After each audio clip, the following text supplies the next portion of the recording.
Start over? Sure. Okay. I gotta get dogs settled down.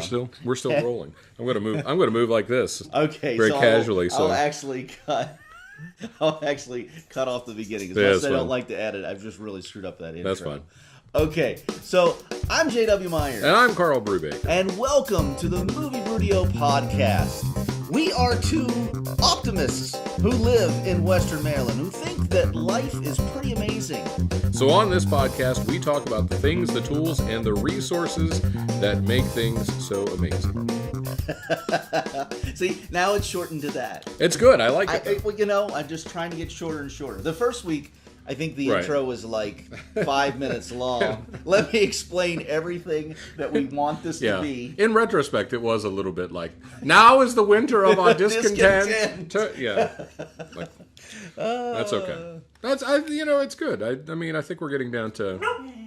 Soon, in a few weeks, it'll just be, I'm JW, I'm Karl, you know what this is. You know what this is. You know what this is all about. Back. Let's not ruin it by talking. Yes. Let's have 90 minutes. Let's have 90 minutes of meditative silence. Right. This is where we can all bask in our awesomeness. This is JW and I'm Karl. This is the John Cage podcast, and then it's just 90 minutes of just nothing. Yeah. You ever hear the John Cage? No. It's what is it? I think it's a song. He's a composer. And okay. He did this song called 3 minutes and 33 seconds is the name, and it's exactly metered out 3 minutes and 33 seconds of silence. Love it. Because it's his contempt for the audience. Oh, it's okay. Yeah. So it's one of those. Like there's nothing like hating people that you want to admire you. Well, I always thought about that. I was like that kind of artist. That I always thought about that. I hate my audience. I hate selling out. We don't want to sell. Karl, Right. Let's not sell out with this podcast. That's right. I want to keep this to a podcast where really just you and I listen to it. Here's our new song. Don't you dare clap. Don't you dare clap for this song. How dare you Philistines. Were you like that in your youth? Like, was there ever, like, when did that go away? That sense of liking something and people. Well, I don't want anybody it. like I don't know. I mean, my memory of it, like in high, when I get into metal bands, like metal was our little thing. Right. But like, there's this band called Zebra. And okay. I love Zebra, and they were like my band, and they never quite broke. And I've always been very religious about Zebra. And I don't know that I was ever that way. When I got into, by the time I got to high school, like my favorite band in high school was Queen. So you had sold out right away. Sold out, man. Well, this was in the early 90s. So this was right at the end of hair metal and the beginning of grunge. Yeah. And I was into Queen, which was like nobody. I had. Oh, well, good for you though, because there was a bad period there where. Well, and it's all come back around because now people love Freddie Mercury, and you see it all over the place. Sure, and people love Queen, but that was really my thing. I'm saying you chose a good direction to go because there was definitely a dearth of music, particularly in the pop world. Just the pop music at that time was really bad. It was really weird. Yeah, like I Queen was my band. My friend Sean was super into Jethro Tull. See, I like Jethro Tull. I like Jethro Tull too. But someone had a Jethro Tull Christmas album. What was it? She used the term. My friend Lisa Murray up in Seattle, and she said. She said it's the only band with a rock flautist. It's and true. I was like, I said rock flautist. Like, is that term ever used anywhere else? I don't think it's ever come up. If you use the term rock flautist, you're talking about Jethro Tull. Yeah, there's no other band that you can mistake it for. Yeah, and still the minstrel in the gallery. He would Ian Anderson would sing, but I never felt that sense of. Like, I wanted more people to be to be into what I was into. I went to Lollapalooza '96. Saw this band, Ben Folds 5. This was Ben Folds, right? And Ben Folds. Their first album was out, but it was not anywhere near where I live. And I went back and I had their EP, and I made tapes of the EP, and I would hand it to my friends, and I was like, they were North Carolina based. North Carolina, yeah. So you kind of. And but you're mid '90s, so now music is starting to globalize a little bit, and it's not just it was Los really Angeles and New York. That's how you had to find it. Like, and I first saw them in a clip on an MTV news segment talking about the second stage and the third stage at Lollapalooza, what bands were going to be there, and how this was the year that Soundgarden and Metallica co-headlined Lollapalooza. Yeah. So it was turning into a more... It wasn't the small indie bands and whatever. Right. And, you know, like the Ramones were there on their farewell tour, and Rancid was there, and there was a rotating slot that year, and we ended up with the WuTang Clan. Oh, nice. Like, it was Waylon Jennings and Cheap Trick and Devo and all these different bands that would rotate into this slot. And so in Charlestown, West Virginia, we got the WuTang Clan, who I had a friend... Well, Waylon Jennings would have never played in Charleston, of course. That's right. And he, yeah, exactly. Good choice. Who would want to hear that? And I had a friend who had bought Enter the 36 Chambers, the first WuTang Clan album. And so we knew the WuTang Clan a little bit, but let's just say they did not meet with... they were trying to sing a song about the AIDS crisis called America is Dying Slowly. And they were trying to get the crowd to sing along with them, and it really didn't work. And so then they went on sort of an expletive-laden rant and said, we're gonna sing a song about women's boobs now called Ice Cream. And the crowd was really into that. I mean, in all fairness, Method Man, RZA, their attempt to shun the crowd just really brought the crowd back. Right. I mean, they said we're going to sing this song, and the crowd said, "Finally, a song that something that maybe just not in touch with what that Charleston crowd was really about." The AIDS crisis, not so much. Boobs, as it turns out, was right. Boobs actually played well, right up their alley. Yeah. Boobs plays well, but it was. I mean, it was the full WuTang Clan. Yeah. It was Method Man and RZA and Ghostface Killah and Old Dirty Bastard. And they were all there. It was a very weird thing. But I always, like, the music I found, I always wanted to share it with people. Like, because you want to find people who enjoy that. I never felt that sense of, not necessarily with music, but I will say, like, I was part of the Kickstarter to bring back Mystery Science Theater, which was last year, and we just passed the 1-year anniversary. And it's going to be on Netflix. The whole season's going to be on Netflix. And they're starting to ramp up. I think it's going to come out sometime in March. So there are new fans who are sort of showing up in forums and stuff. Like, I just saw my first Mystery Science Theater. And there is that sense now of like, I liked it when in 92 when, Well, yeah, I've talked to a couple people, and it's weird to me because I wasn't a huge fan. I was just very, very aware of it, and we got a kick out of it and stuff. But most of this generation is not really aware of it, and it seems to me. Yeah. It seems to me weird that I've reached an age where I'm spanning generations now. It is spanning several generations. It is weird to think. Yeah, and there was this time, and that's the first kind of sense of old man that I've had. Like, kids, get off my yard. It was back in my day, we had Mystery Science Theater. You kids don't know. Yelled at a screen of even older movies they didn't understand. But again, like there's a part of that culture that kids won't, or that kids today won't understand. Yeah. Because they would say at the end of every episode, in the credits, there was a line in the credits that said, "Keep circulating the tapes." They encourage people to videotape it and hand the tapes around to friends to grow the thing. And that was our 1997 version of going viral. That's exactly going viral in a very slow way, and that's what the fans who are coming to it today don't have that sense of history of that being a necessary thing, because now every episode is available in multiple formats, and you can find any information you want to find on it. It's really, really interesting. And, we have lost something in marketing because of that, because everything is available all the time. Yeah. We touched on this a little bit. I was just re-listening to last week's, that whole idea of we don't have to watch anything that sucks anymore. Right, you don't have to slog through some show. Well, and I think there's a loss of that sense of joy of stumbling on an episode of TV that is a show that you would never watch regularly, but maybe it's just a different writer, or just it all comes together and you go like, it's just... Excuse me, I'm making sounds. No, I'm laughing because we're doing the podcast upstairs this time. Lemon. The dogs are here and they've been good so far, but Lemon just picked up a squeaky toy. Do you have your toy? So she's going to be chiming in with That's her good. squeaky toy noises. Little ambiance. But yeah, I think there was that sense of joy in finding an episode of something that that you had written off that really surprises you. Yeah.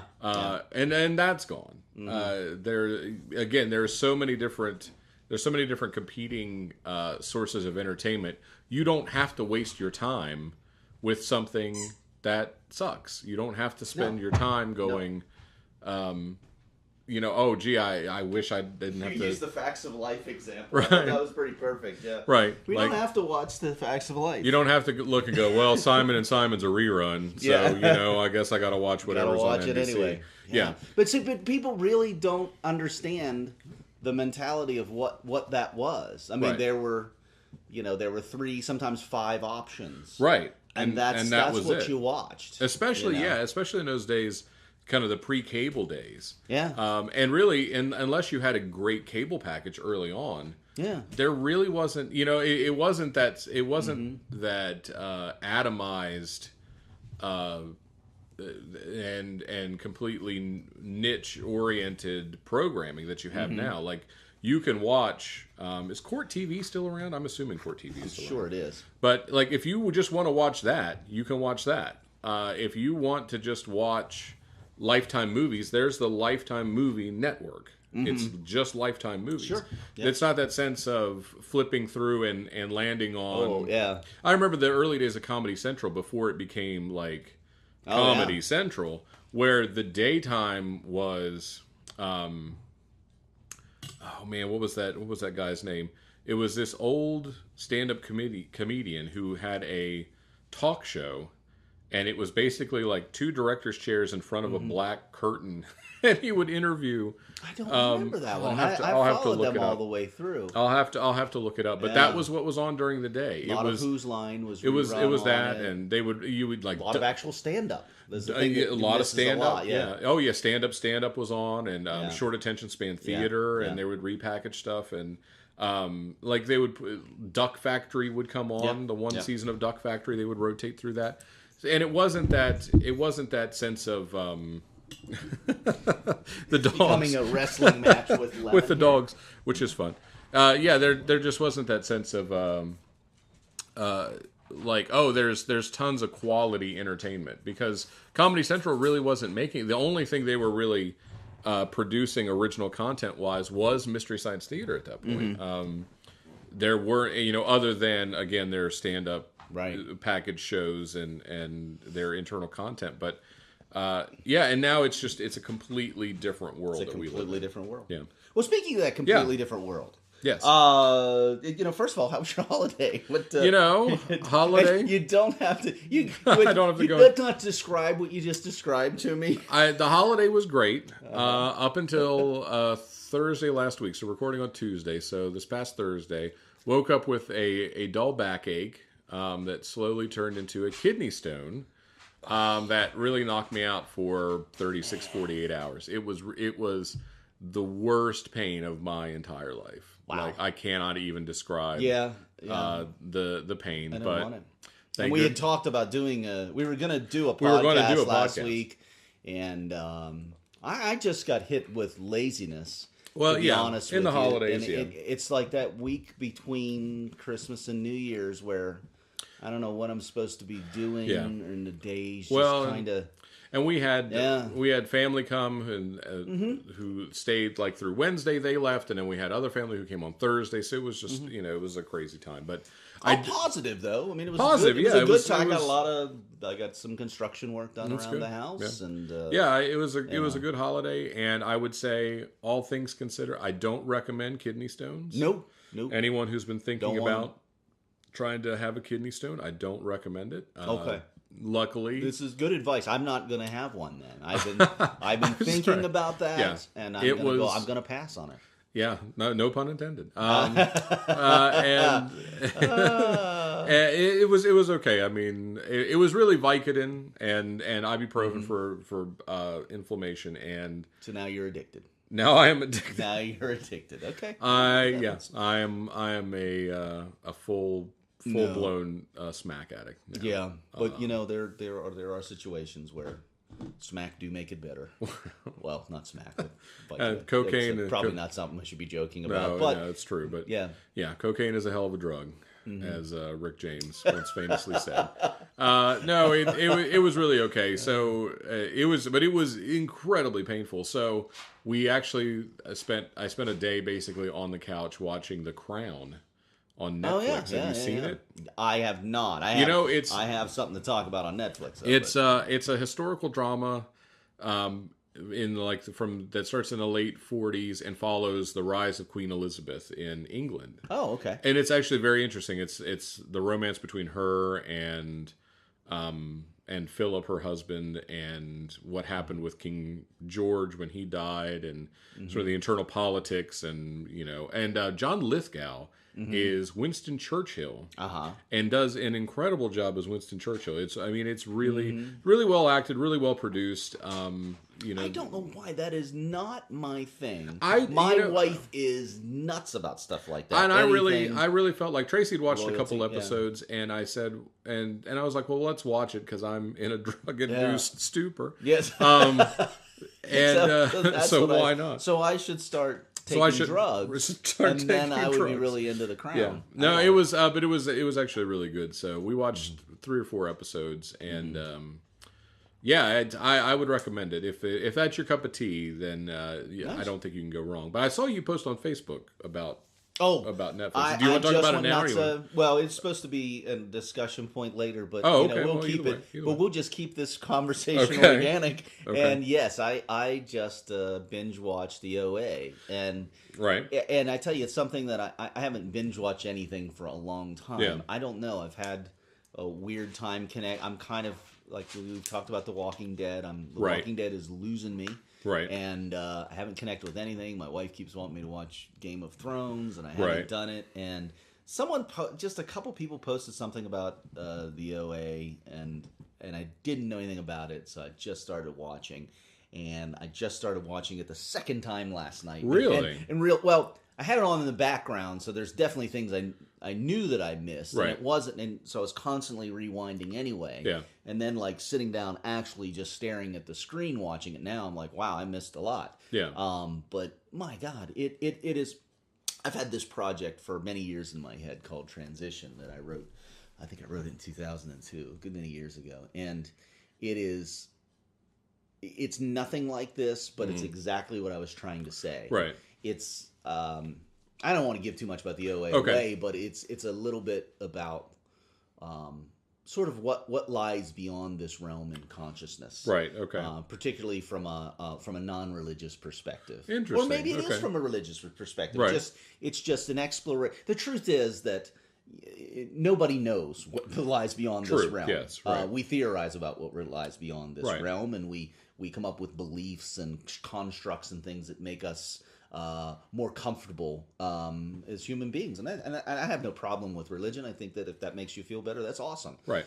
We have to construct that in a certain way. Now, there are people who have died and come back, near-death experiences that maybe perhaps they can claim firsthand what lies beyond, or at least what they perceive lies beyond. Right. So this movie, or this show, I think it's an 8-part series. I think so. Yeah. It delves into that a little bit, but it's also not about any kind of this is how it is. It's just this is this person's experience about it, and that's what I liked so much about the perspective. It wasn't hitting you over the head with no, your purpose in life is to blah blah blah. Right. It was pretty out there and pretty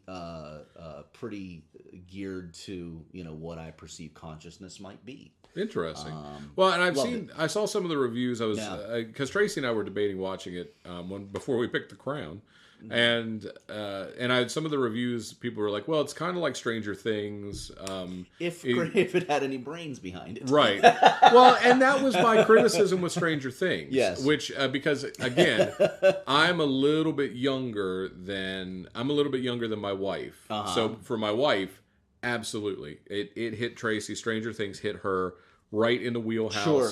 Like, yes, this, and she was like, no, this is like a celebration of 80s movies and that feel. It worked on all those levels. Yeah. And what was great about Stranger Things was you had engaging characters that you immediately fell in love with. Right. All of them, the good ones, the bad ones, and everything in between. A tone, a music, it took you to a place in time. It was great. The problem with Stranger Things is like the Stranger Thing was like, wait, what? It's a plant monster with a weird, it got silly. And for me, it really felt more like because again, I'm just not of that generation, right? I'm a little bit younger than that, so it didn't hit me in the same way. For me, it really felt like it felt like. I liked it. I mean, we watched it, I enjoyed it. But I feel like I'm criticizing it all the time, and I loved Stranger Things. Yeah, I mean, I really liked it, but I also felt like the basic premise of the movie was, you remember that there's that Chris Farley sketch on Saturday Night Live where he has his own talk show and he has Paul McCartney on the talk show. Yeah. And he goes, "You remember when you were in the Beatles?" And he goes, "Yeah. I remember that. Yeah, it was really cool." Yeah. Right? And that's how we were in the 80s. Right. Yeah. Like, you remember the music was by Tangerine Dream. Do you remember E.T.? Yeah. Yeah, I do. I remember E.T. Yeah, it was good. That was cool. It was a good movie. You see what we did? Do you see what we did there? Right, like, hey, you remember this character from that movie? Yes, I do. I remember that. I'm a pop culture guy. Right. Oh, yeah. Yeah, you see, that character is supposed to be that. Yeah, I get it. I see how you linked it up. I see what you did there. Now, Dee Wallace, the star of E.T., is a good friend of mine. Yeah. And I'm sure she's available for season 2 of Stranger Things. Stranger Things. A beautiful lady. She still looks exactly the same as she did in 1982. So, and my thing is, Stranger Things 2. Like, I have no problem with that, because certainly there are 70s, there are 70s influenced pieces that I would not quibble with. Like, oh, yeah, you remember the 70s? You remember how everybody wore bell bottoms? Like, you're like, oh, yeah, okay, I get it. But it didn't connect with me emotionally as much. See, emotionally, it definitely connected. Yeah, for me, I was just like, okay. I mean, I thought Winona Ryder was really, really good in it as a mom. I thought the kids were really good. See, I love the kids. I love the casting of the kids. Yeah, I thought that. I thought the way it was constructed, and they had twists on stuff. But again, it wasn't my childhood being projected up there. So I was looking at it going like, okay, and it wasn't my childhood, and it also wasn't. I'm not young enough for it to be like that ironic nostalgia for I had that ironic nostalgia for like the early 70s, Gotcha. Like, oh, hey, 70s stuff. Oh, isn't that kitschy and cool? But like you can't do that when it's like something that was only there was a time in the 80s it definitely took into place. But anyway, so the OA watch. Yes, absolutely. I mean, performances across the board, it's so good. It takes you into a world. The storytelling is so. It's one of these genius new works. I think that where the filmmakers knew that it's like they needed 8 episodes. If they didn't, they needed 9 episodes, they would have made 9. If they needed 16, they'd have made 16. If they needed to do 3.5, they would have thrown 3.5. They needed 8 pieces of this story. And that's what they did. Essentially, an 8-hour movie, or I don't know, 50 minutes, so 6 or 6.5, 7-hour movie is what they made of feature film quality. That's cool. Characters were just fantastic, and the story just didn't. It never took you where you thought it was going to take you. That's awesome. And like I said, I'm watching it again and enjoying it again the second time, going, okay, now wait, what? And noticing things I'd missed the first time. That's really cool. So highly recommended. That's all I can say about it, because I can't tell you too much about the film. So. Right, that's good. I'll try not to take Vicodin before I watch it. But that might help. Watch it once on Vicodin, then sober up, go through rehab, watch it again. That's right. Fall off the drug wagon. addiction issues are touched on. Really, it's interesting. Drug addiction, serial killers, consciousness, psychic experiences. Runs the gamut. Just it. Some of the reviews I read, it reminded me of the reviews for The Tree of Life, Terrence Malick's Tree of Life. I didn't ever see that. It's Tree of Life is a. I have a trouble with Malick, and I know. The weird thing with Tree of Life is it doesn't really go anywhere. Right. It's not there are stories presented, but it's not a linear story. It starts with the creation of the universe and goes all the way through. But there are parts of it that are exceptionally beautiful, just so beautifully staged and filmed. And again, it was one of those movies that it doesn't speak to my experience, but I think for people who who lived that experience, because part of it is sort of autobiographical, his growing up in a small town in Texas in the 50s with kind of a stern dad and a more relaxed mom. Did you find Boyhood took you? Did you see Boyhood? I never saw Boyhood. Is it Boyhood? The one where they follow the kid? Yeah. No, It's Boyhood, isn't it? Yeah, I think it is. Yeah. I love that. That one did. Yeah. And to me, that kind of had that same. See, I'm just not a Malick fan. It just loses me, and I want to like him. I get the artist part, but I gotta have me a plot. I gotta have me a storyline that takes me somewhere. And I think the movie he did after that. What is it? To the Wonder. I can't remember what it's called. It was even less linear. Yeah. It was almost just like vignettes, just kind of strung together. Some people love it, and some people love it. Getting jobs doing it, so I'm all for that. Seems to be a trend though, because in terms of those, you were talking about Boyhood. Have you seen the reviews for Moonlight, the movie that just came out?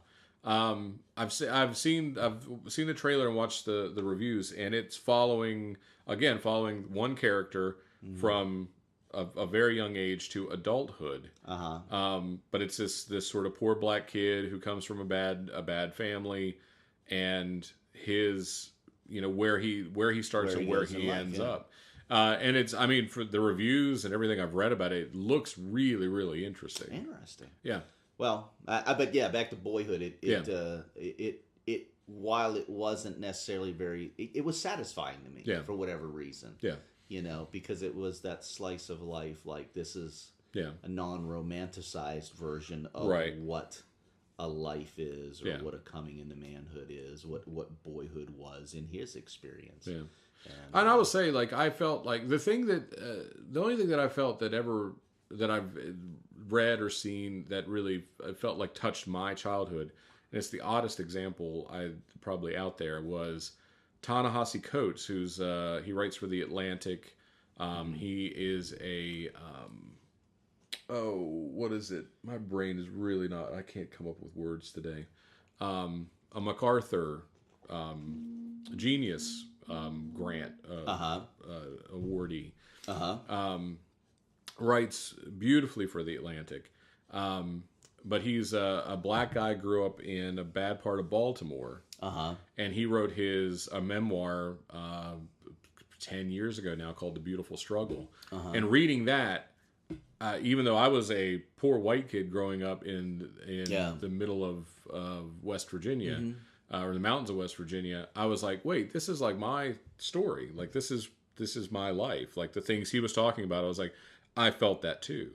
Well, it's interesting the things that we connect with. Yeah, because he was talking about, he was a kid who was he was into comic books, and he was he didn't understand sort of he came to understand and learn the social rules of the environment that he lived in, and it was completely divorced from what he was into. Like who you walk to school with, how many times you smile in a day, and who you're relaxed with, and all these different things, how you present yourself externally. And I was like, yeah, that was me. That's how I felt in junior high and high school.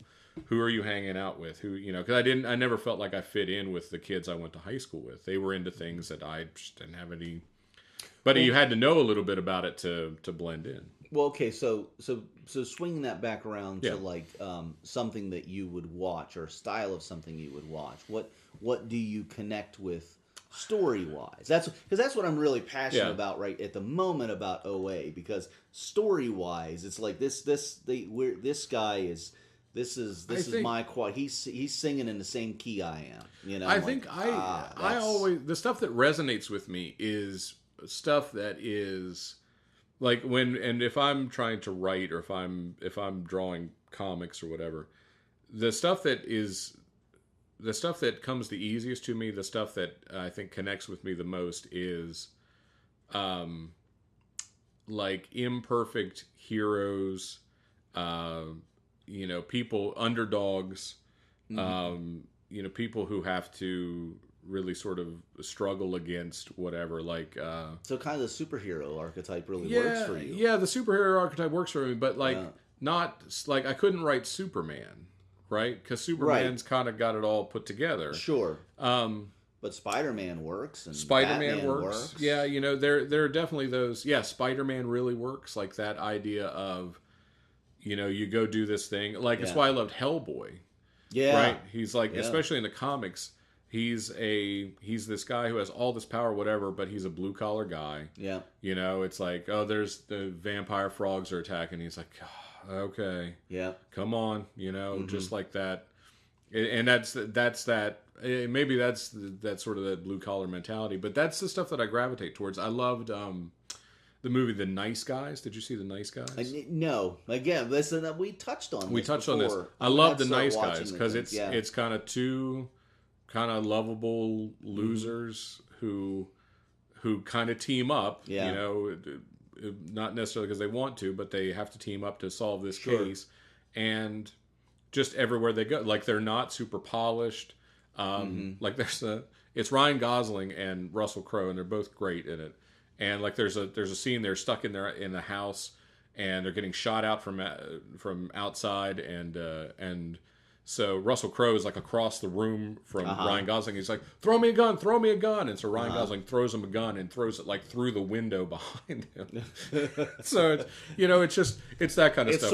It's sort of like I guess taking kind of our Hollywood tropes or whatever and kind of turning them on their ear. Right, because like what would happen if somebody really threw a gun across the room? You'd probably miss it and go through the window. And when you look at these characters, it's like, there's no way that Ryan Gosling is this character could accurately throw a gun to him across the room. He would screw it up somehow. Yeah. So that's the stuff that resonates with me. That's why I loved. That's why I liked Guardians of the Galaxy, because it was that same sort of feeling. And it's why I really got exhausted with competence porn, like House is competence porn. That's what I saw it described as that, because that's really what it is. It's now House. I didn't get into House so much, but I really like Hugh Laurie. Now, as I understand it, he's the genius whose personality, he's a train wreck of a person. Right. And a personality, but somehow everyone loves him because he's such a genius for the lives that he saves, and it was essentially CSI, and ER combined. It's CSI and ER combined, and it's and there were tons. There's so many of those. There's so many of those guys, right? Who's just like guys and women who something bad happened, and they walk in and they're like, well, here's what we're going to do, and we're going to do this, and they come up with the answer, and it's competence porn. It's like, that's not really how it works. Like, there's very few super TV. competent. It's TV. Now that brand of TV has essentially died, or is dying a death. And I subscribe to the idea that popular culture reflects the subconscious desires and fears and anxieties of the population at large. So that's why after September 11th you get disaster movies of cities being destroyed. Yeah. It's why after the torture reports come out from Iraq, you start to see torture porn. You see Saw, and you see Hostel and movies, like that. Again, it's America working through their issues, and so. Right around the time of the economic collapse, you see competence porn, super competent people who can come into a situation and take control and fix it. And at the same time, you see the rise of shows like Breaking Bad, which is this guy's life is collapsing around him, and he goes in this completely weird direction. The Walking Dead, this is the collapse of civilization. How would you survive? shows like Sons of Anarchy. Here are people who live on the outside. They're on the fringe of society and they make their own rules. Why can't I watch Walking Dead anymore after you and I had a conversation about it 3 months ago? I don't know. About it being such a nihilistic view of the world. You're absolutely right, and I'm like, why didn't I see this? You ruined The Walking Dead for me. I was so into The Walking Dead. I didn't mean to. And then the season comes along, and I hate it. I just hate it. It's not just because I hate Negan. Of course I hate Negan. You're supposed to. You're supposed to hate Negan. Well, I think The Walking Dead. But I love to hate the governor. Right, and it's different. I love to hate the governor. I think the difference is, like, you can't look at The Walking Dead. What always trips me, and I don't like zombie stuff across the board. Side note, Scott Wilson is in the OA. Love me some Scott Wilson. So, I don't like zombie stuff across the board. Never been a zombie fan. Don't like zombies. Can't watch it. Right, just triggers something in me. But when it comes to zombie, you have a zombie experience? Were you actually a zombie? I was pantsed by zombies in high school. It was very embarrassing. Picked on by the zombie crowd. But when it comes to zombie fiction, you can't look at zombies as like this could really happen in real life. Of course, there's never going to be a zombie apocalypse. Cut to 10 years from now, and it's you and me huddled under a dumpster with zombies everywhere. You said it could never happen! I think this administration scares us a little bit. Anyway, let's stay away from politics. All right. But you have to look at zombies as analogy or allegory for some other issue. Yeah. So in the original Night of the Living Dead, it's sort of Vietnam War anxiety. There's a racial component to it because the only guy who survives is black, and he's killed at the end. Spoiler alert. Yeah. In Dawn of the Dead, it is consumerism. It's that mindless consumption. They are locked in a shopping mall. It's overt. So you can use zombies as a stand-in for I've got a great zombie idea, but I'm not going to share it on the podcast because I want to make this. Yeah. So when you look at it like that, there have been other. Well, there was a film out a couple of years ago about the zombie romance, like the and the girl falls in love with the zombie. Right. So it's like that was clever. So you can use it. You can push it in different directions. You can make it stand in for different things. But to me, The Walking Dead was really more about. You never liked The Walking Dead? No, never seen it. I loved it. Never seen an episode. Never watched it. But I didn't understand I was on the hope. I was like, these guys are. But again, it just never gets better. And this will probably apocalypse just never gets better. But this will make me a social outcast. Never seen Breaking Bad. Never watched it. Never watched The Sopranos. I never watched Sopranos, and I really want to go and do it. Everyone. Yeah. Most people would agree it's the best television series of all time. Certainly the one that's sent us in the direction that we're in right now, which I think is a good direction. I think so, and I think it brought. I think The Sopranos. I think The Sopranos was able to open the door for what I think is the best series that has ever been on television, which is The Wire. Have you seen The Wire? I haven't, and again, it's another yes. And The Wire is fantastic. We'll talk about that as well. It's the same guy who did Homicide: Life on the Streets. Yeah. It's just fantastic. But to me, no, the Walking Dead to me really is more about stuff's getting harder. Society's going to collapse, and what are you going to do What are you going to do when your back's against the wall? And there's this view that when society falls, it's all going to fall apart, and it's every man for himself. And I don't think there's any. No, I agree. I guess we probably talked about this on a podcast before we started putting them out there. Yeah, I don't think there's historical precedent for. No, certainly there's historical precedent for separating into tribes. But that idea that every tribe that these people, when Rick and company walk into a situation, they go, okay, well, someone's going to sell us out, all right? Eventually, this is going to go to crap. But the thing that keeps taking, I think that's my basic problem with it, is the reason it keeps going to crap is people. It's not going to crap because of a zombie virus. Right. it's the people that that killed Alexandria. Now it's we're at season 7. It's like, well, every one of these societies just goes to crap. And again, if people would just cooperate, they could put things back together and come up with a system and really fix things. It could actually be quite good. And I've seen I saw a theory that said that The Walking Dead, that each season of The Walking Dead represents an era in mankind's development. So you come from like the first season is. You're giving that show a lot of credit. The first season is the Stone Age, and then like when they're in the prison and Rick's a farmer, that's the rise of like the agrarian whatever, and then as you move through, it gets. I don't know. Interesting. Maybe, but again, I never thought. There's some smart people that are making the show. I don't deny that. I think that's those guys are smart. That's the thing where when you think something to be true, you find evidence of it everywhere. Mm-hmm. You can find circumstantial. Yeah. If you think aliens are real, you could find circumstantial evidence to support that theory. You know what bothers me too?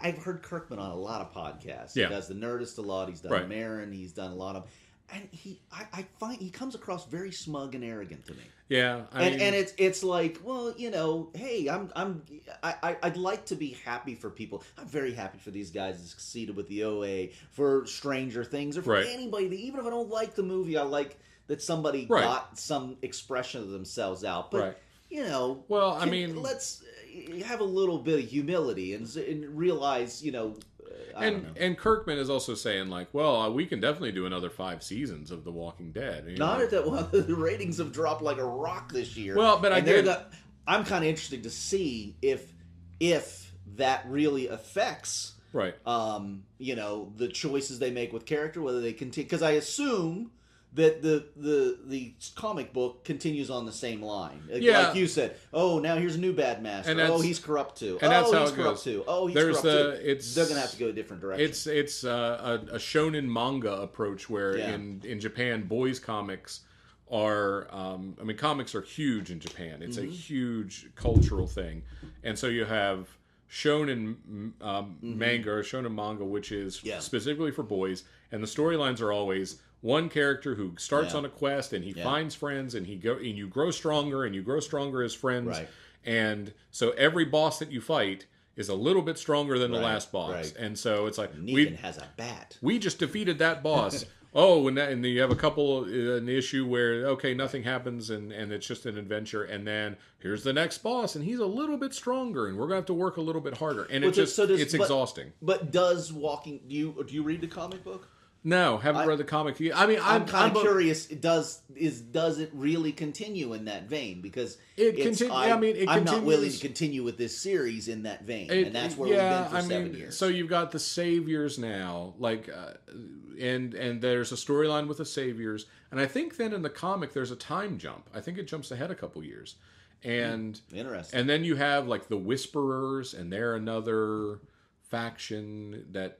That sounds fun. That sounds musical. But the Whisperers, are like, I think they've almost touched on the Whisperers in Fear the Walking Dead, which is the spinoff show, where like there are these people who are like, no, we should all be zombies. Like that's like the salvation is to become a zombie. Oh, that's cool. And that's kind of like what the Whisperers are. I don't know, but there's that movie that just came out, The Girl with All the Gifts. I don't know if you've heard about it. No. It's a twist on a zombie movie where I can't remember exactly what the plot is, but essentially there are some zombies who they're like second generation zombies. Oh, okay. Who now So wait, zombies can reproduce? Somehow. That is awesome. They're like second generation zombies now who or like whatever the zombie virus has mutated. Well, so they still have the bloodlust, but they retain their full faculties. Well, but you're saying what my point is, what's wrong with The Walking Dead is it's not about The Walking Dead anymore. Yeah, we get it. There's a metaphor. The Walking Dead were really the people, but it's not. It's about humans, and I Well, again, like when you look, we could do more interesting things with a zombie. Yes, okay, they're boring and they're easy to kill now. But what if they reproduce? What if they make up some new rules? But again, like. If society fell, what would you do? Well, you would have to. When we've talked, and you and I have talked about this, but if society fell, what would you have to do? You would have to help each other. You would have to start planting crops, and you'd have to come up with with some sort of potable water, right? Yeah. So you have to attend Maslow's, hierarchy of needs. You have to have shelter, you have to have food, you have to have water, you have to have security. The only way that you survive is through trust and cooperation. Mm-hmm. That's what we're hardwired to do as human beings. And there would be some bad people who would try to try to steal from, but there would be exponentially outnumbered by the people who were trying to help each other out. And there really haven't been successful hordes of rampaging marauders outside of the Mongols who were very successful, but they are the exception, not the rule. Because it uses a lot of resources and a lot of time and a lot of energy to constantly raid. Yeah. And what would you come up with? After a certain amount of time, there's no ammunition left because guns will last generations. Ammunition has a shelf life. Mm-hmm. A bullet is only fireable for a certain amount of time. Well, that's what we're getting into in season 7 here. Right. So it's manufacturing bullets. Manufacturing bullets. Yeah, no, but again, come up. Yes. So how are you going to manufacture bullets? Well, you don't have large scale industrial. You don't have a bullet making factory. You can't scale up to it. See, but again, it's like. But again, that's where it becomes we'll just turn the bullet. Again.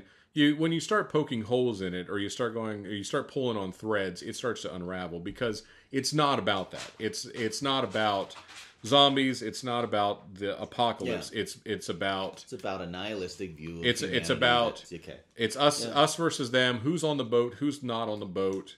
And what are you going to do when everything falls down? I think it's the. I agree. It's the anxiety of this modern life when you go through something like the recession and you go, everything could be taken away instantly, right? Through no fault of my own. Yeah. Some big thing could happen, and suddenly we don't have a house and we don't have a job. And I made a movie about that. That's right. It was a Christmas Tree Miracle. That's right. but the people in the movie didn't, attack and kill each other. Right. They didn't grab a crossbow. So I guess I've told my Walking Dead movie. Yeah. All right. That's right. So what are you listening to? You listening to what I've been listening to is Tim Ferriss again.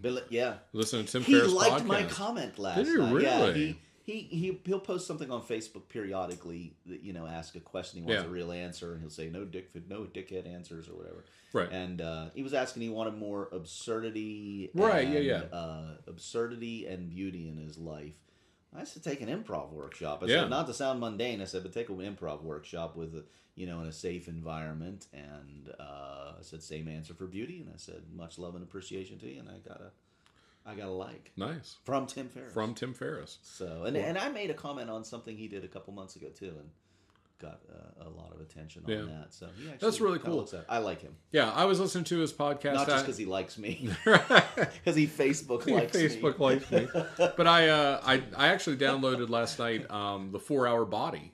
Because I was reading it last night, so that's one of my big. 2017 is going to be get in shape. Like I got to get, especially. The kidney stone I've had, I've been to the hospital a couple of times this year. There's nothing more. Yeah, when physical stuff starts to. Yeah. So it's time, and the 4-Hour Body is really, really interesting, and how, how he researches the stuff, and the fact that he uses himself as a guinea pig. And goes and talks to doctors and talks to scientists and talks to all these people, crunches the numbers, talks to other people who have been really successful in getting in shape or healing from injuries or losing weight or whatever, and just his approach to it. And he actually said something that came up in his podcast I was listening to yesterday. He was talking to Seth Godin, who is...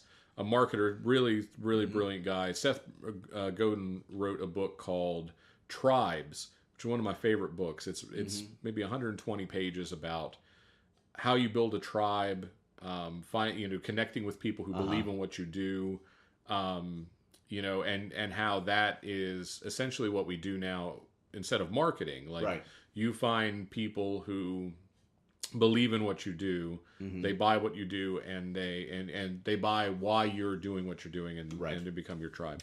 But Seth Godin's one of his thought experiments was aim to make 20,000 people happy. Right? Have a customer base of 20,000 people because you can maintain 20,000 people for the rest of your life.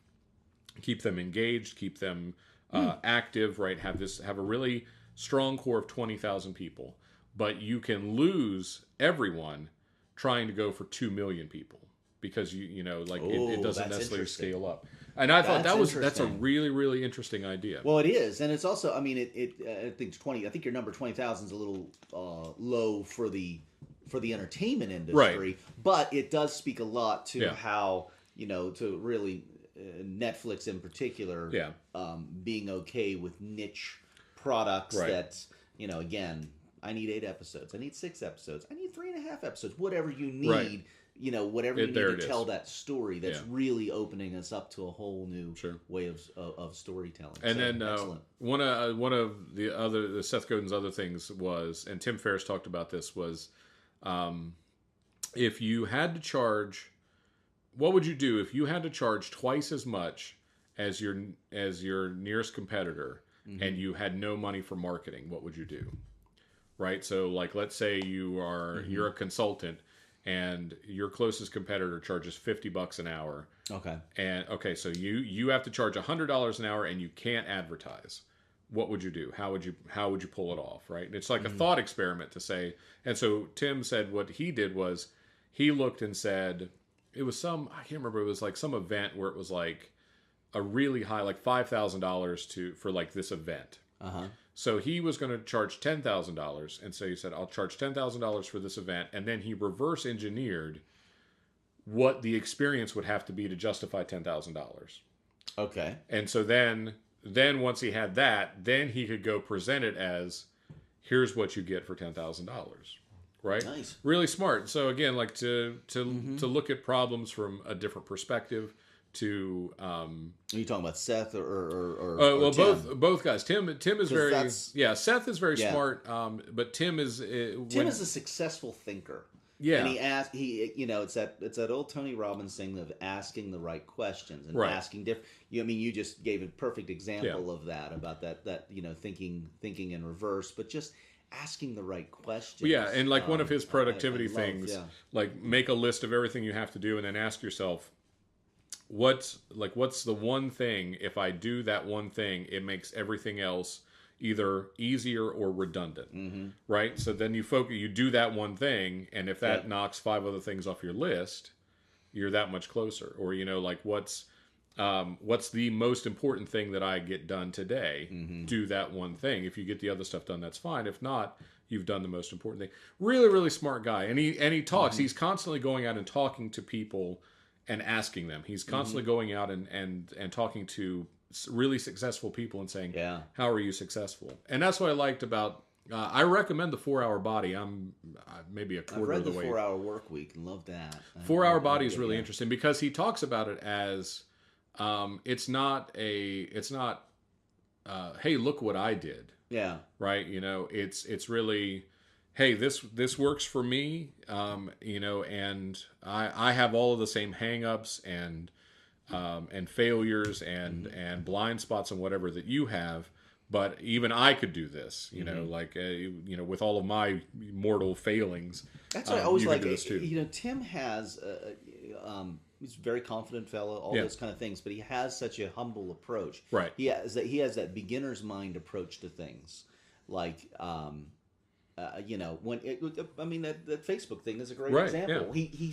He really asks a question of his audience and listens to the answers that he gets and considers it, breaks it all down, considers it, and he may go take an improv class. He's going to take probably his top 5 answers or things that really strike with him, and he's going to go do that. Yeah, that's just And he said you need to constantly put yourself in situations where you're the dumbest person in the room, right? Because that's how you learn. You learn faster when you are the least talented, dumbest person, because it pushes you to open your mind, to listen, to pay attention, to get better. Yeah, it's really, really interesting stuff. I love everything about his. I've not been. I actually there was a new Radio Lab. I've listened to a couple podcasts here and there, but what I put on, well, the OA kind of ate up a lot of this week. But I went back to as far as my Castbox archives would go back on Radio Lab. And started with the oldest and just started listening to old Radio Labs because I always just get a really good. It's always an excellent podcast. It's well produced, and I just think it's kind of a high watermark as we, work to kind of develop what the format of our podcast is going to be, and we start learning things, learning kind of on the job training for us. I like listening to the best one out there. Yeah, absolutely. Yeah. And Tim Ferriss on that Radio Lab. Tim Ferriss, Mark Maron's WTF. Mark. Oh my God! Crap! I forgot. So Mark just interviewed Bruce Springsteen, who we talked about on this podcast, absolutely. He'd never connected with me. Well, guess what? Now Springsteen has connected with me. Springsteen's an interesting guy, yeah. Mark went to New Jersey to his compound and sat down and had this beautiful interview with him because Mark Maron knows how to interview people. And first he connect, because a guy like that, you're going to have to connect with the music. And Mark, he didn't actually come right out and say it, but I had the impression that he probably previously held Springsteen kind of in the same regard that I do. Just that I get it, but I don't get it. It's just that the music never connected. So Mark went out and just listened to his albums, and Springsteen's promoting. He's done an autobiography now, and that's what was kind of being promoted, if promoting anything. And so he read that, and then sits down into a conversation with him and starts connecting with him. Music, he can speak the language of music. And Bruce just opened wide up, which I guess he did in writing the autobiography anyway. Talked a lot about his father issues and life and becoming a human being and a parent and all that kind of stuff. And that Bruce Springsteen being this role that he had to play. But who was he really? It's I love it. Now I want to listen to some Springsteen music. Well, and I will say that Springsteen, I like Springsteen. He's not quite like a greatest hits band to me. Like we talked about that a couple weeks ago, like Styx or ELO is a band like that where if you put all their greatest hits on one album, that's a great album to me. But I don't listen to deep cuts. So I've not listened to huge amounts of Springsteen. The stuff I really like. But there's a video of him and the E Street Band. I think it's like 1981, maybe 79 or 80, 81. And I think they're in Phoenix, Arizona. And they would always close the show in the first iteration of the E Street Band with Rosalita, Come Out Tonight, which is a great song. And it's like this 7-minute long song, goes through multiple different, movements and stuff. But there's this video of him, I think it's in Phoenix, Arizona, and they're closing the show, and it's pure joy. Just like the band, because it's the last song. The crowd, women keep jumping on stage and trying to kiss him while he's singing and stuff. And then, like at the end of the song, he kind of goes down near the crowd, and they grab him and pull him in the crowd, and girls are kissing him all over. And he kind of crawls back up on the stage, and he just stands up and he goes, "Whoa!" He like holds his hands up, and then they go into the end of the song, and it's just perfect. It's really, really great. I know politically, I know I agree with him politically, and I like everything I've ever heard about him, his stances on things, and I can see that there's passion in his music and stuff for what he does. There are just things in life that you just kind of miss. It's just one of those things. I feel it missed me. Like when the early albums were coming out, I was listening to something else at that time, or I was a child. And then, what Born in the USA came out when I was a junior or senior in high school, 83, 84, in there. And I was a senior in 85. Or I graduated in 85. Yeah, so that's when that hit, and we were into metal, and we had a band and stuff. So it was kind of some okay pop music at the time. Right. So I just didn't really connect with him. Well, and I think that was the thing. Like, I knew him as Born in the USA, but didn't have, I was very young. I mean, that was probably 84, right? 83, 84. It was 83, 84. Because Ronald Reagan wanted to use it. He wasn't happy about that. Yep. But, so 83, I was 5, I mean, 6 years old. So I didn't understand it anything more than a song about America. When you listen to the lyrics of that song, it's a guy coming back from Vietnam who's lost his job, and like it's not a happy song. The other thing that's really funny about it is that's what he did not talk about for over an hour in this interview. He did not talk about his music. They didn't talk about the albums. Right. They just talked about mainly his evolution as a human being, right? And going from a rock star and troubled childhood to rock star to becoming a parent and a responsible citizen and all those things. Well, and I think Springsteen's interesting to me because he can put his finger on that that feeling of where he connects for me the most is when he can put his finger on the feeling of being in a small town, or being in a post-industrial town, like kind of like the town I grew up in, and like you're out with friends or you're out with a girl, and there's the sense of possibility and hope, but in the back of your mind, you're never going to escape the small town, right? He can put his finger on that. Like there's no word word for that emotion. Right. But he can put his finger on that, I think, better than maybe anybody I've heard. So that's why, that's why I never connected. And that makes sense because I that's one thing I never got about people because I just, when it was time for me to leave, right? I packed my bags and went to California. First I went to New York, and then I went to California. Right. And it was, I was always like, why don't you just leave? You could just exactly, you could just leave. Get in a car. You could totally go. Right. Like I was so naive to how money actually worked and stuff, and we were not wealthy people. We were, at middle class at best financially. And I certainly didn't have two nickels to rub together. I never have, but I didn't see the world. And I think, naivety about the world. I was like, just go to California. I'll figure it out. Right. And we did ultimately. Right. And I think that's the thing. There are people who it's just there's a sensibility, and some of the stuff is not. Some of the stuff doesn't connect, but I think there's also there's a theme that runs through some of his music that's more like if you could just connect to it in the right way, or if you could just say the right thing, do the right thing, that you could get back to what the magical place, like. Yeah. There's the old. Well, is that nostalgia it's that nostalgia thing. It was always better.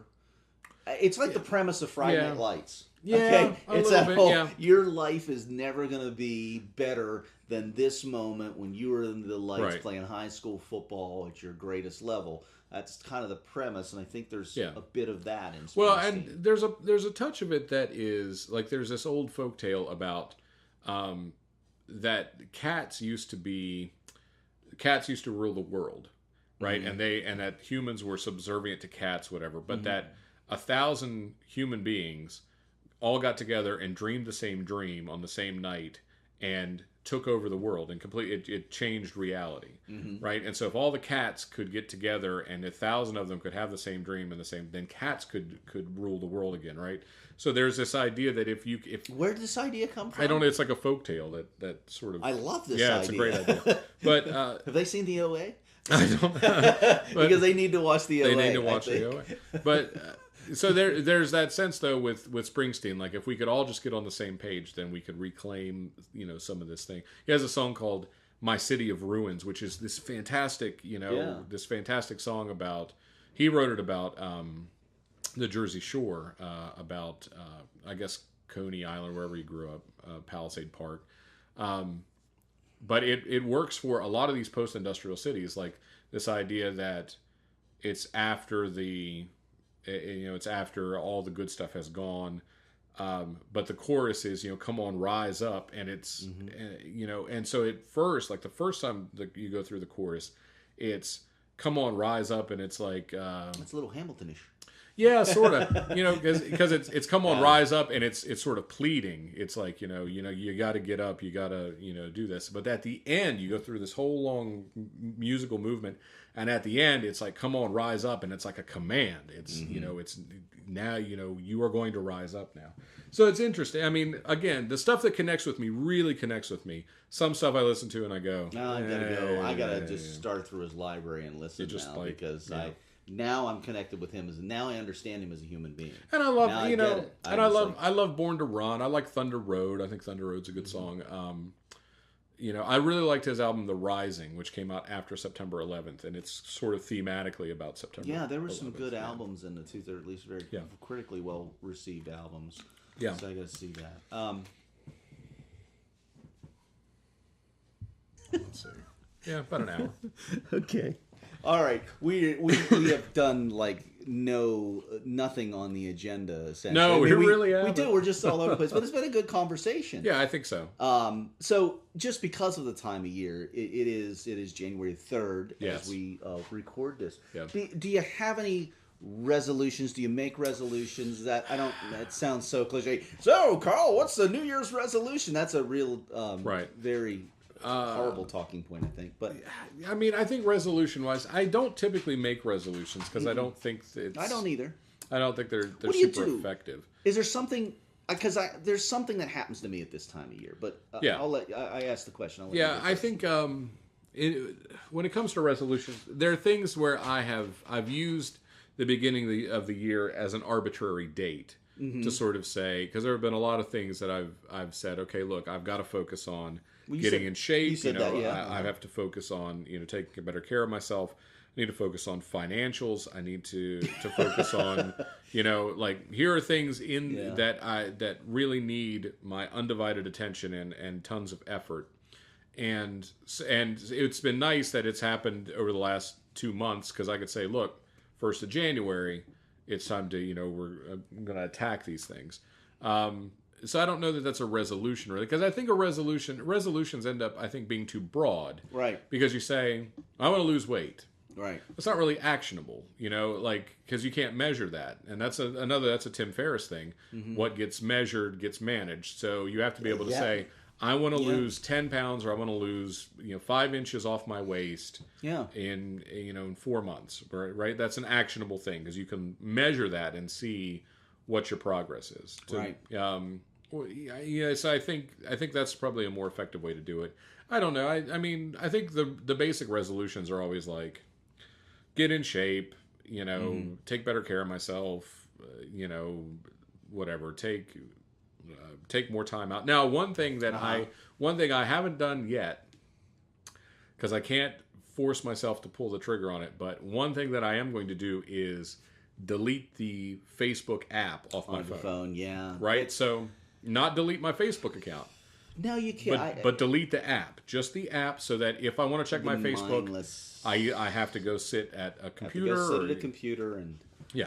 If you're going to waste time, I'm going to properly waste a few hours on well, because making money, creating content for someone else's business that they can profit from. And I think that's really it. That's what I've realized is where's your energy going? And that's a big thing financially. Yeah. I started that process in the fall and I'll continue it this year.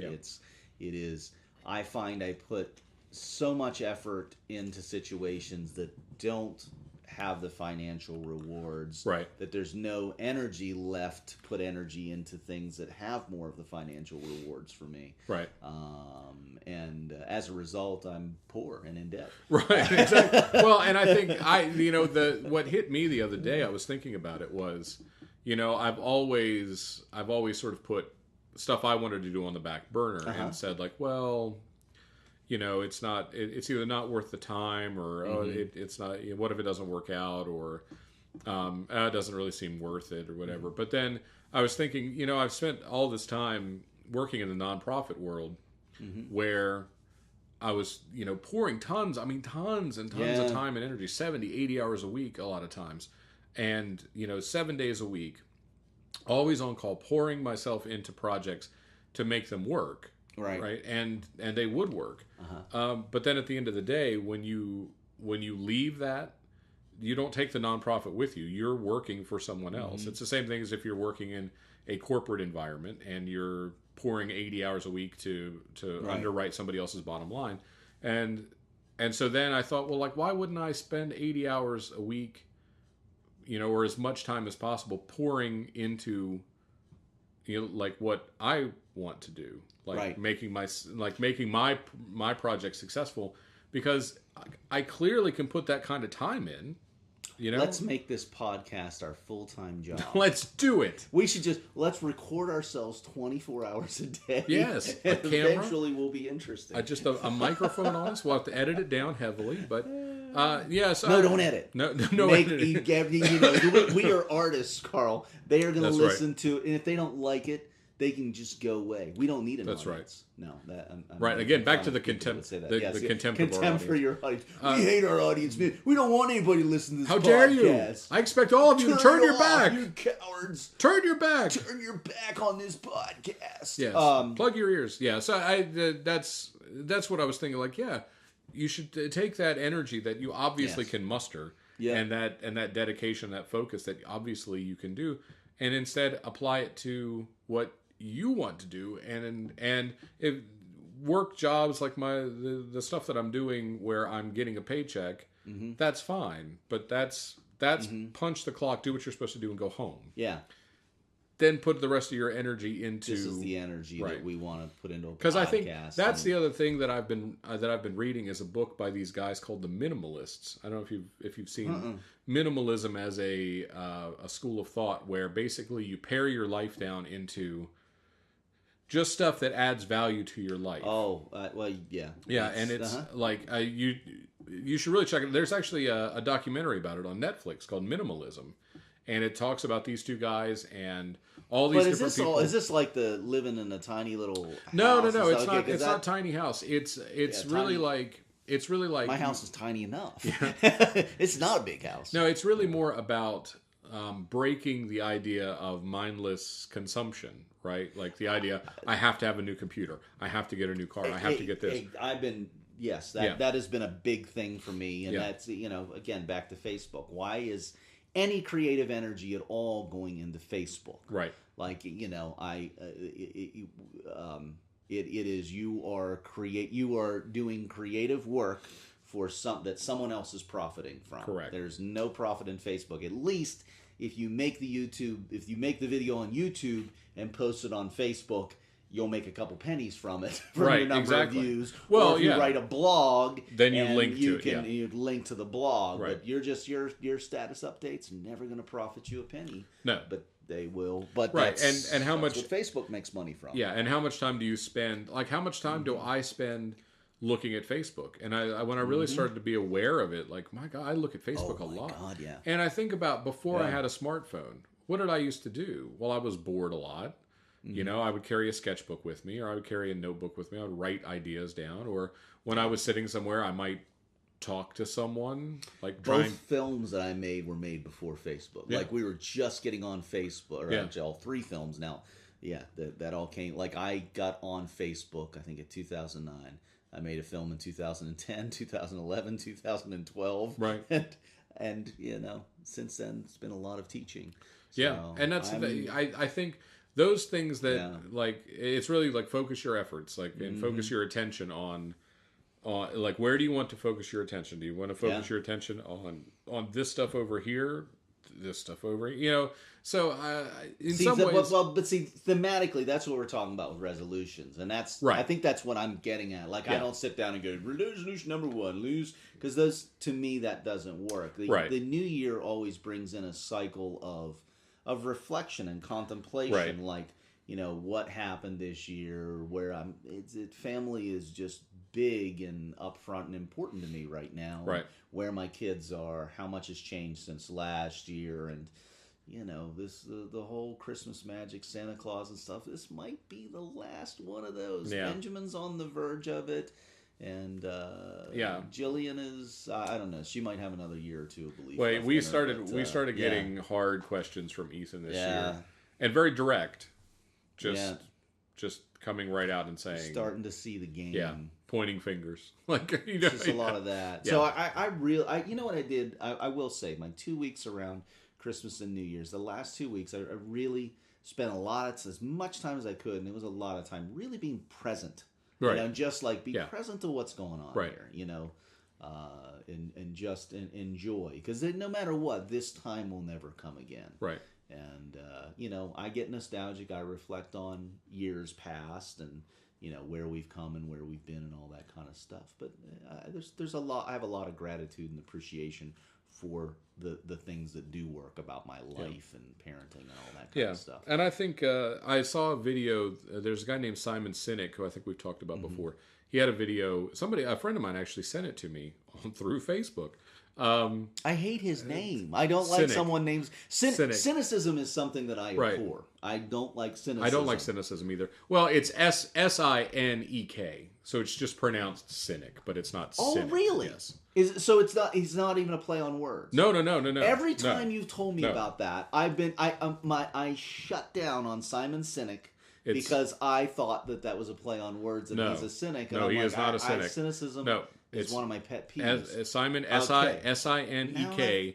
You should watch his stuff because he will blow your mind. Well, now I'm into Simon Sinek. You totally shut me out. I thought you were talking. And he was talking about how we are addicted to technology. He was actually it's a video talking about millennials and how our Generation X talks about millennials as like, well, what do they want? They're so hard to manage, and he talks about like the situation, like how they grew up, like the belief systems they grew up with, and how those conflict with the world that they're in now. You grow up being told that, you're special and that you can have anything you want, you can be anything you want. And that's something that is told to them. You grow up with participation trophies. And he said, studies have shown participation trophies, they devalue the person who actually wins. Yeah. And for the person who didn't win, they know that they didn't win and they don't deserve the trophy, and it actually makes them feel worse than if they had not gotten anything at all. It is. It's a bad system. So he talks about all this stuff and how pervasive technology is for millennials because they are digital natives. They grew up with social media, and he said when you want to engender trust in an organization, if you're having a meeting, no cell phones. Leave your cell phone at your desk, put your cell phone someplace else, because what do we all do when we sit down in a meeting? We all pull out our cell phones and we kill time until it's time for the meeting. Right.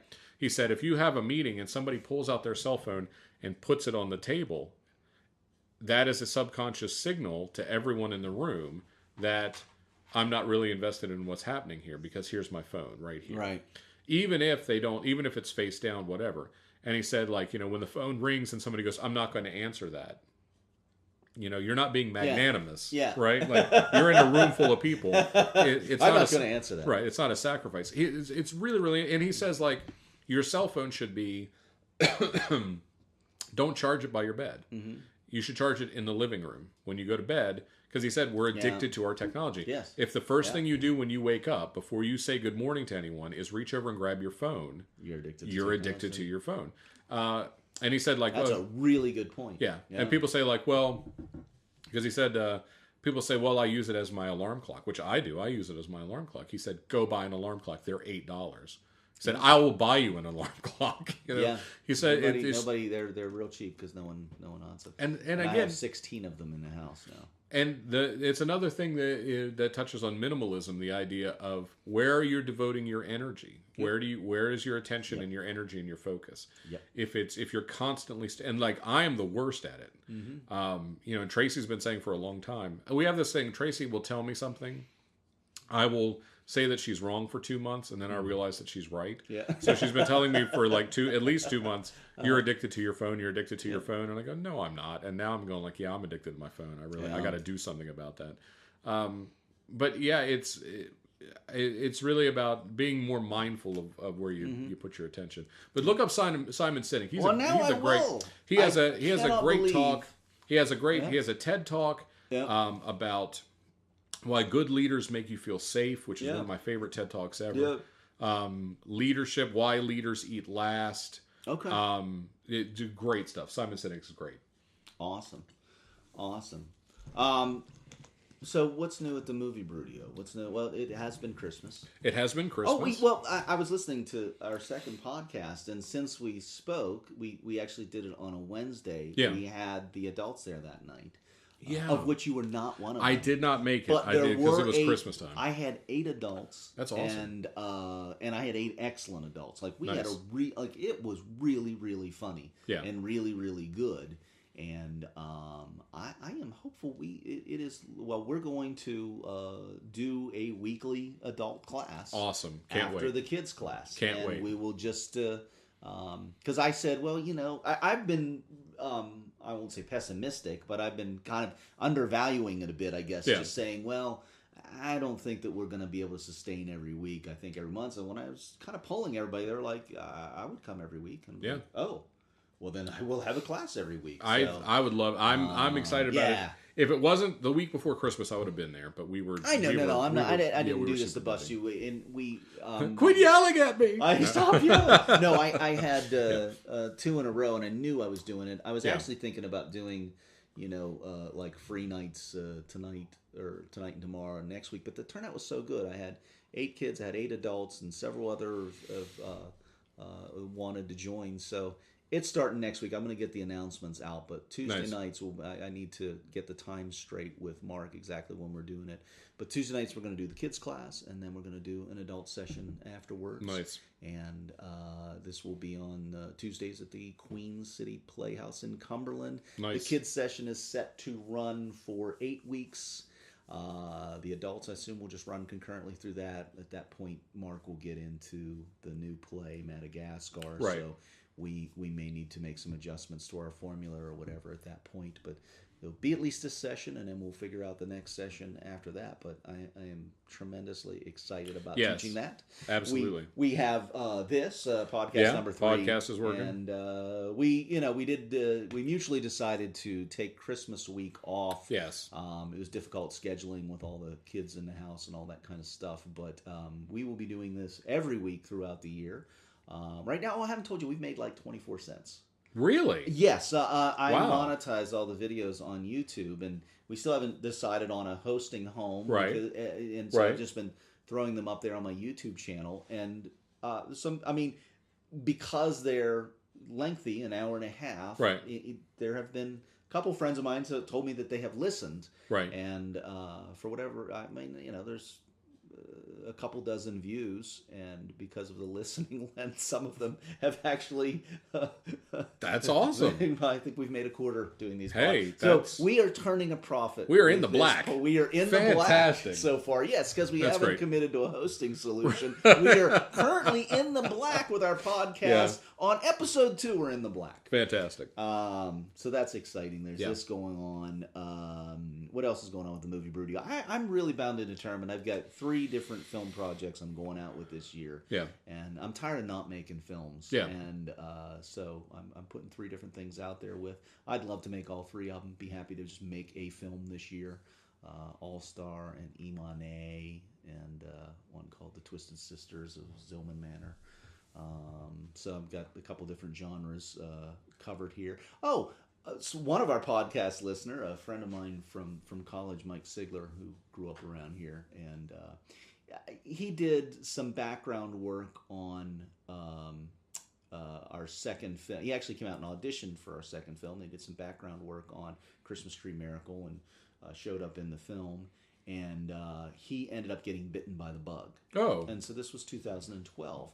Well, it took about a year. So in about 2013, he started just doing a lot of acting work. First some theater, and then a lot of film and stuff. Anyway, he's like working all the time, and now he's kind of on that, should I leave the day job? Really? Really. Wow. This is kind of DC-based, that area. Nice. And so we've been in touch. Anyway, he's doing a film with another friend of mine who's a production coordinator, production manager, UPM, up in Morgantown, who's been doing this series of films. And anyway, there's a little part in one of these films for me, or something they thought I might be right for. Yeah. So he's putting me in touch with the producer of that. Oh, that's really cool. I might actually do a little acting role here in February if all very nice, pans very out. nice. So that was kind of exciting as well. And I got workshops coming up. I'm in Cleveland on Saturday and Cincinnati on Sunday this week. So back to the grind, so to speak. It's not a grind though. It's fun. I love teaching these workshops.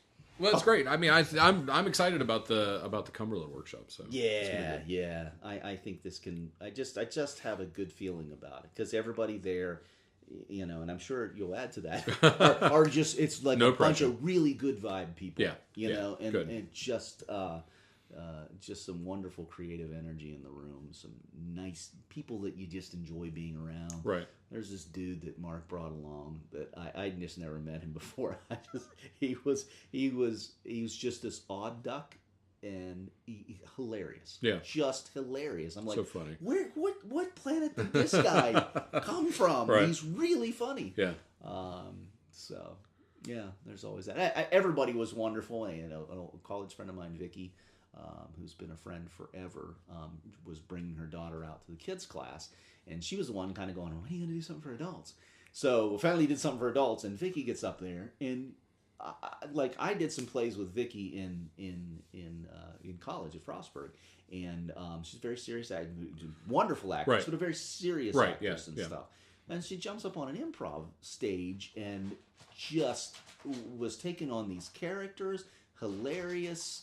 I was like, no, you were funny. Right, you know, exactly. Right, how do you say, I don't know how to say that any nicer, but I just, you know, it's just this incredible stuff is coming out of her on stage. So, I love doing improv. Cool.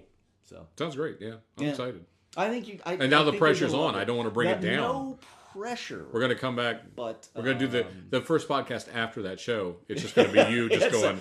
Well, Karl came. Karl did not. And you know, you killed it. We're not doing it anymore. Yes. The theater burned down. That's right. It's really. I set the fire. It was the only way to get out. Yes. It was the only way to extract myself from that situation. Ruined. Right. And, my wife left me. Wife left. It's been nothing but Oscar left me. That's what's worse. If you leave, Oscar's going with you. That is a comfortable dog, man. He is crashed out. He is so very happy that he is between his two favorite people. You good boy. Of course, Liz Lemon had to go back in her. I don't like to use the word cage. In her crate. Her crate, yes. Her cell. It's a cage. It's a cage. In her solitary. Okay, cool. So when we just have been in this area, what did you do over the last couple of weeks not related to tech when you weren't on your phone? When I wasn't on my phone.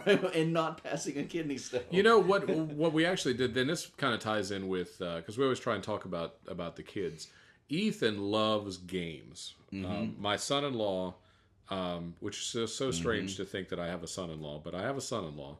And he's a big tabletop gamer. And like there's a whole new generation of gaming that's Settlers of Catan and Cards Against Humanity. Well, and very much. I can't play that with the family. Very much in that vein. And so anytime he comes, he brought probably 12 different games with him.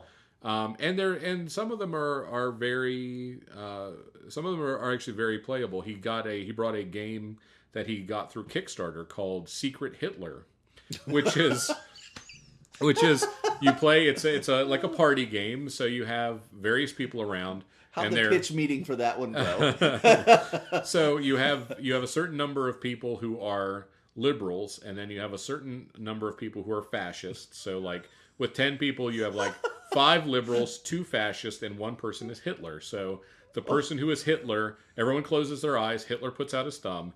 The fascists open their eyes. They find each other, and then they see who has their thumb up, and that's Hitler. Right? And so then you have a president and a chancellor. The president elects the chancellor, and you draw tiles for either fascist or liberal policies. and you so the president draws them. He discards one and then hands 2 to the chancellor, and the chancellor has to enact one of those policies. So 6 fascist policies and Hitler wins, 5 liberal policies and the liberals win. But nobody knows who's a fascist and who's a liberal, so you have to figure out who's what. Really, really fun game. We played that. There's a game. I'm loving this. There's a game What's it called? Secret Hitler? Secret Hitler. Okay. It was on writing this right under Simon Sinek because that sounds great. Yeah, Secret Hitler's fun. There's a game called Werewolf that's very similar to that, where everyone has a different role and there's a werewolf and you have to figure out who the werewolf is.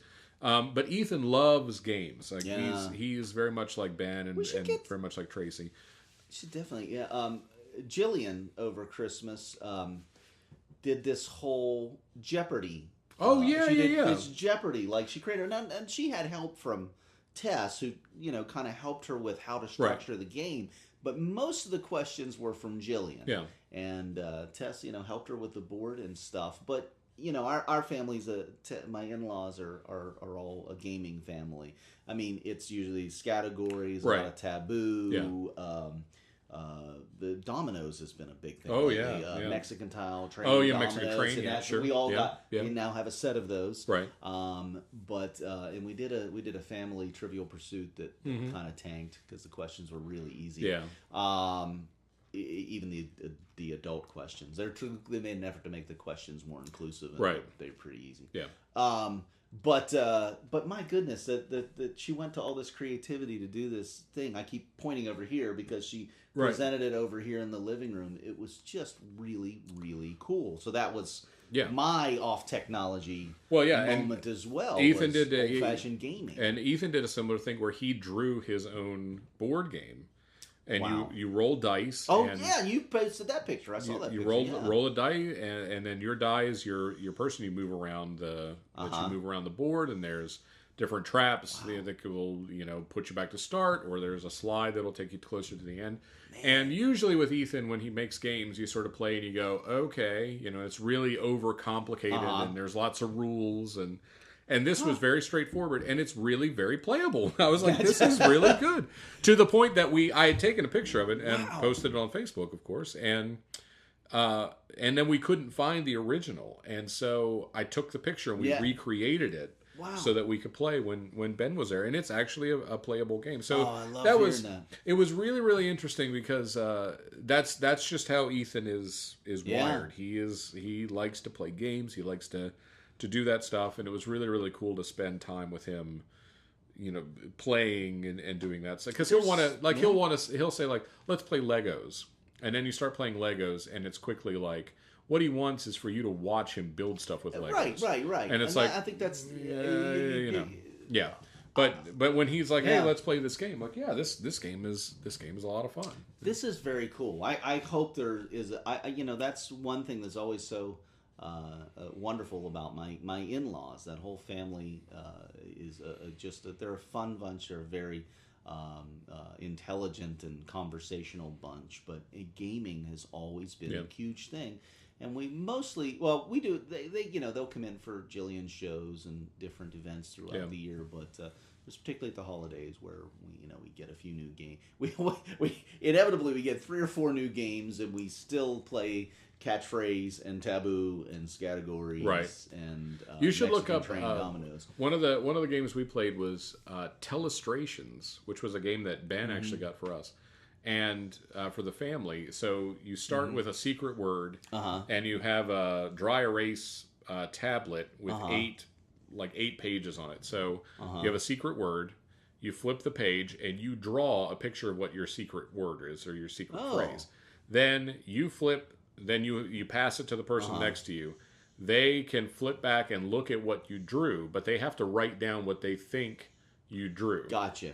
And so then they flip it, hand it to the next person, and the next person has to draw whatever they wrote down. Gotcha. And it goes all the way around the table, comes back to you, and then you see how what close is this it was. One called? Telestrations. Telestrations. We had never played it before, and it is a blast, because if someone doesn't know how to draw, Something turns. You start and it goes back and forth between a picture and a word. Picture and a word. So it's that is flipping brilliant. It's like telephone, but with drawings. It's really really fun. Cranium was something we used to play a Cranium. lot. Absolutely, Cranium was a lot of fun. It still exists downstairs. Yeah.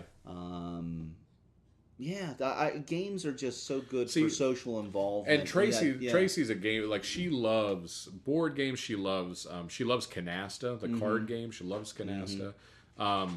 Yahtzee. She is by far the gamer. Like, she is the one who's let's play games. You and I will have to have a family game. We'll do a family game night. It'd be great. Yeah, because I love everything about that. Yeah, that's cool. Sure, cool. The kids actually this morning we had a morning where.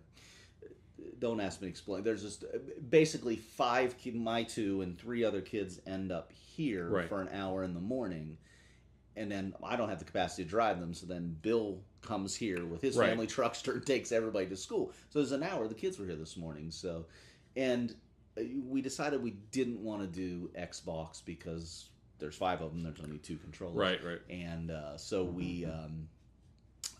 So they were just watching Cartoon Network. Everybody was pretty cool and chill for a while, and then I said, "You guys want to play a game or something?" And so Monopoly Junior came out. So and I don't think they got very far into it. I'm not sure what went wrong, but the fact that even flew as a suggestion, I thought was kind of encouraging.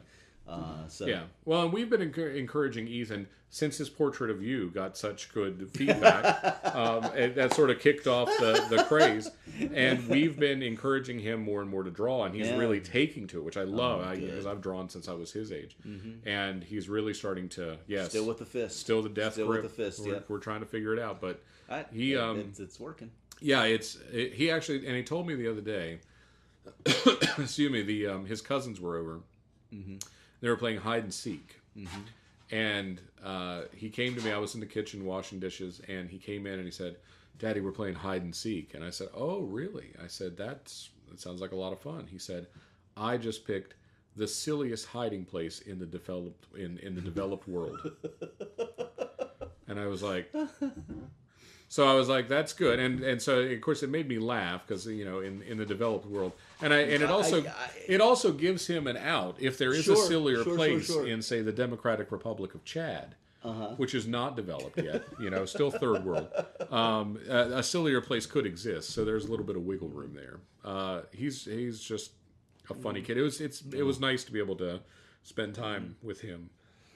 Well, that's probably a good note to go on to, kind of where we like to... Well, there's 2 things I want to end on. Number one, I want to talk about, what do you think about having, someone in this discussion with us as a... Yeah, I think so. I don't want to do an interview per se.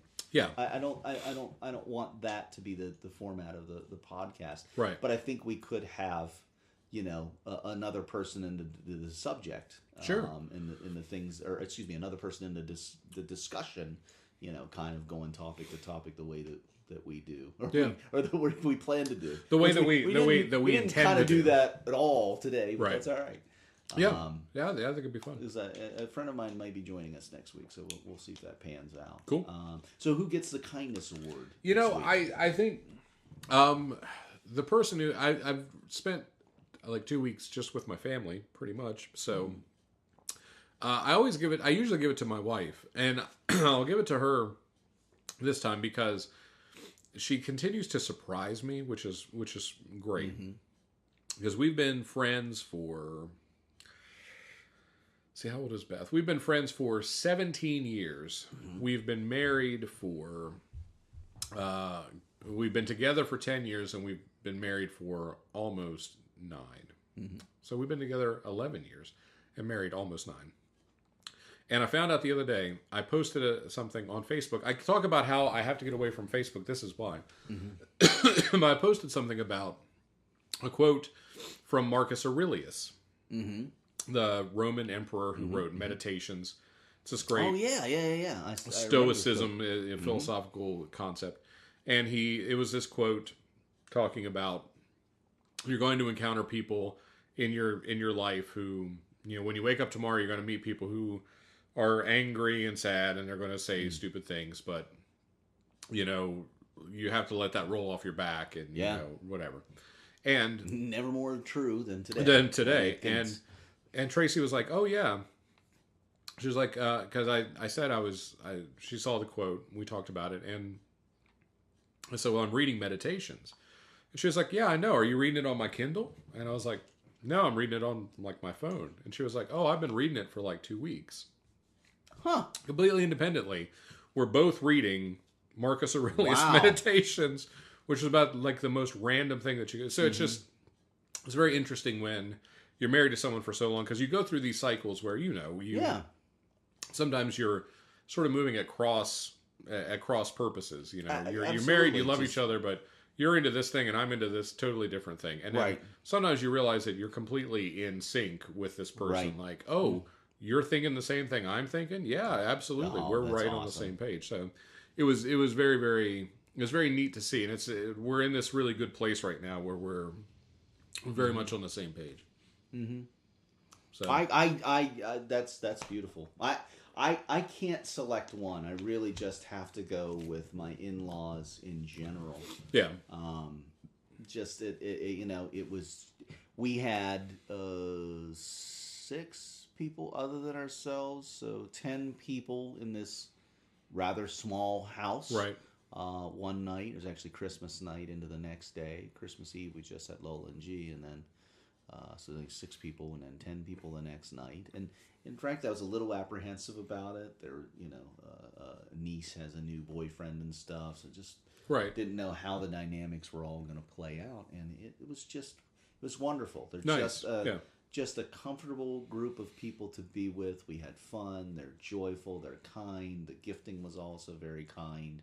And so I just think mutually, I'm going to give the kindness award to the in-laws in general. That being Lola, G, Ron, and Denise, and Rachel, and Caleb, who's the boyfriend spoken of. Right. So, very nice. Very good. Yeah. It was a nice time. This was definitely the whole holiday season, starting at Thanksgiving, but definitely culminating with Christmas and New Year's, was definitely one for the books, so to say. It was definitely a memory-making machine. Yeah, and I think as stressed out as we were, and we were right up to the wire as usual with Christmas, but it all came together. It was all fine. The family was all together, and I had that feeling of New Year's Eve, the night of New Year's Eve.